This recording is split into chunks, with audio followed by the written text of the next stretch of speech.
तर बघा आपण आज कारलं बनवतोय काळ्या मसाल्यामध्ये आणि आपल्याला बनवायचं आहे ना तर सुक्कं बनवायचं आहे कारलं. तर त्याच्यासाठी काय केलं होतं मी, हे अर्धा किलो कारलं आहे, याच्यामधून बाजारामधून आणलं होतं.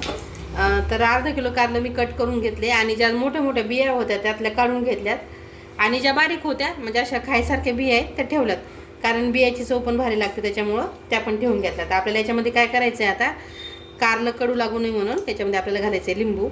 हे बघा, जर 4-5 भाग करून मी याचे लिंबू घालणार आहे, छोटे छोटे भाग करून असे.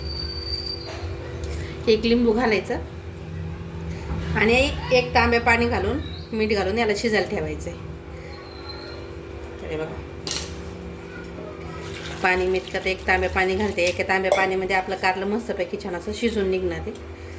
त्याच्यामध्ये एक लिंबू घातलं होतं आणि हे कारले ना चवीला त्या पिवळ्या कारल्यापेक्षा मस्त लागतात. आता त्याच्यामध्ये मीठ घालून घेऊ आणि शिजायला घालून घेणार आहे.